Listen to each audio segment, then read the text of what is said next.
Salut à tous! Alors aujourd'hui, je vais vous parler de la culture du blé selon la méthode Bonfils. Parce que c'est une technique qui utilise déjà moins de semences pour un meilleur rendement. Et en plus de ça, au niveau du fauchage, en fait, ce serait un petit peu plus simple que la culture classique du blé. Alors en fait, cette technique, elle consiste essentiellement à donc désherber une parcelle, à venir dedans semer du trèfle blanc. Et au 21 juin, on viendra en fait semer du blé. Et là, en fait, cette méthode-là, il faut semer uniquement en fait un grain de blé tous les 60 cm, ce qui correspond à peu près à 3 grains au mètre carré. Alors oui, je sais, ça fait pas beaucoup, mais via cette méthode, le fait en fait qu'on les plante le 21 juin, alors qu'à l'accoutumée, ça se sème plutôt en automne, et bien avec cette méthode-là, ça permettra en fait que le blé déjà germe plus vite parce qu'il fait plus chaud dehors, et qu'avant qu'il rentre dans l'hiver et qu'il rentre dans sa phase un peu végétative, et bien comme on l'a semé beaucoup plus tôt, il arriverait à une taille déjà beaucoup plus grande à l'entrée de l'hiver, et ce qui ferait en fin de compte que quand le printemps repart, et bien que lui, comme il a déjà atteint une bonne taille, ça lui permet vraiment de prendre toute son ampleur et d'être beaucoup plus volumineux, beaucoup plus beau et de produire en fait beaucoup plus sur un seul pied. Donc le problème avec cette méthode, c'est qu'il faudrait réussir à trouver un blé qui date de avant 1826.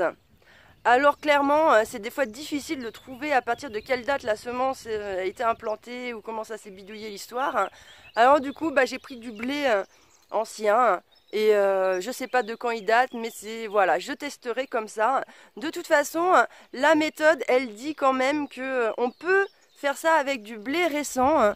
Le problème, en fait, c'est qu'il y a le risque que le blé monte en fleurs en fait avant l'entrée de l'hiver, et donc du coup ça ce serait pas bon. Mais il suffit donc après de sélectionner les grains qui auraient réussi à ne pas monter en fleurs, à passer l'hiver et donc à donner l'année suivante. Et comme ça, on habitue en fait la variété à fonctionner comme ça. Et aussi, c'est la seule méthode de culture où on va l'année d'après ressemer le blé avant d'avoir récolté celui-ci, parce que en fait, on sème en juin et on récolte en fait le blé en juillet. Du coup, je trouve ça hyper intéressant de voir ce que ça va donner, parce que déjà, ça utilise moins de semences, comme je vous ai dit, et en plus de ça, à faucher, ça va quand même un peu mieux. Bon, c'est grave, du boulot quand même, attention, ne me faites pas dire ce que j'ai pas dit. Mais c'est quand même plus simple parce que en fait, on n'a pas une zone étendue, c'est vraiment partout, toutes les 60 cm que le blé sera. Donc, comme vous pouvez voir, je suis en train de dégager une bonne parcelle. Alors là, pour l'instant, j'en suis, je crois que là, j'ai fait à peu près 50 mètres carrés, un petit peu plus même. Et donc, je voudrais encore avancer de plusieurs mètres, au moins jusque là.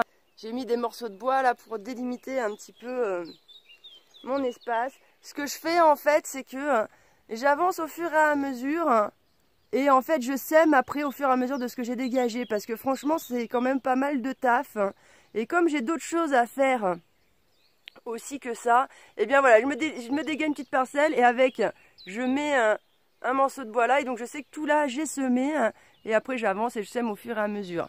Alors je vais vous montrer ce que ça a donné, parce que clairement déjà j'étais pas très sereine, parce que le trèfle blanc c'est des toutes petites graines, et quand je vois la galère que c'est moi et les petites graines à faire germer et tout ça, j'avais un peu la flip que ça lève pas quoi, mais si ça lève, ça commence et tout, donc du coup je suis trop contente. Voilà, alors là on voit que ça arrive. C'est des semis qu'on fait à la volée, et donc moi je suis pas très douée pour faire les semis à la volée, donc du coup des fois ça me fait des zones où j'en ai grave et puis après il y en a moins. Mais bon, voilà, ça lève. Donc voilà, je suis trop contente, j'ai hâte de tester un petit peu tout ça et de suivre l'évolution avec vous. Je vous remercie de m'avoir écouté et je vous dis à bientôt dans une prochaine vidéo.